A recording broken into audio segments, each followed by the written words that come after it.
arrivé nga bëgg a craquer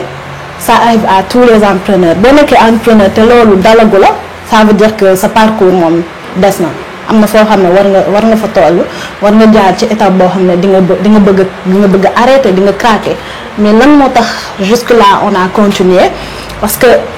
y a eu des périodes yoo xam ne ça a été difficile on s'est battu et au moment bi nga xam te ne da ngay bëgg a craquer fekk na effort yi nga defoon période bi nga doon xeex mu ngi commencé fay donc même soo naroon bàyyi di nga gis loo xam ne moom moo lay téye nga daal di continuer après il y a aussi l'entourage au début di nga gis ñu di la xeex wala ñu ne la non il faut pas nga def li doo ko mën tu vas jamais y arriver mais dina am benn étape boo xam ne di nga gis ñoo xam ne dañuy ñëw di la encourager di la pousser naan la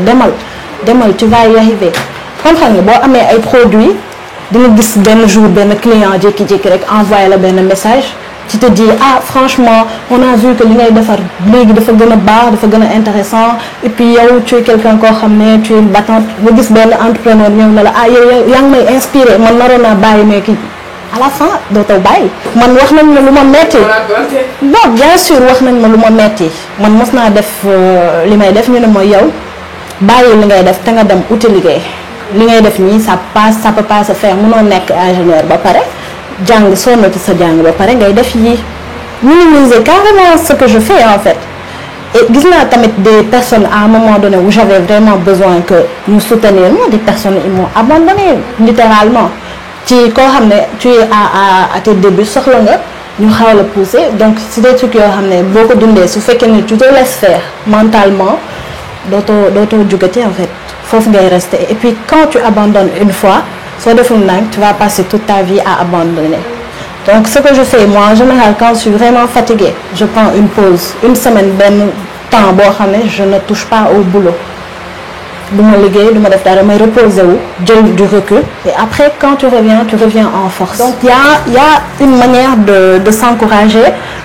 de se dire que quoi qu'il arrive on peut y arriver même quand c'est difficile de s'accrocher vraiment et après il y a aussi les personnes qui sont dans notre entourage et qui nous disent ah vas-y il faut foncer tu vas y arriver il y a des personnes qu'on inspire ces personnes ils puissent sur nous même si nous en tant qu'entraîneurs on a aussi besoin d'être encouragés il y a des personnes aussi qui ont besoin de notre encouragement qui ont besoin de lire nos parcours de voir qu'est-ce qu'on fait où est-ce qu'on en est pour pouvoir au moins continuer ce qu'ils font donc ça c'est une manière de puiser et puis moi je suis une personne qui est très adepte de développement personnel tout ce qui est développement personnel je fais des recherches dessus je n'arrête pas je le fais presque tous les jours je passe mon temps à me dire des choses qui sont positives je me répète des choses qui sont positives quand je suis dans une situation et que je vois qu'il y a des personnes toxiques et puis des personnes qui m'encouragent je vais toujours vers les personnes qui sont positives moi j'accepte les critiques j'accepte qu'on me dise par exemple ça va pas mais il y a une manière de critiquer qui est constructive et il y a une manière de critiquer qui cherche à détruire et ça j'ai appris à le lire avec le temps donc je m'entoure de personnes qui ont la même mentalité qui ont les mêmes genres de vision qui ont les mêmes genres d'objectifs et ça booste voilà que bu dara tax ñu bàyyi li ñuy def d'accord naa ñu mën a jël pause jël recul mais il faut jamais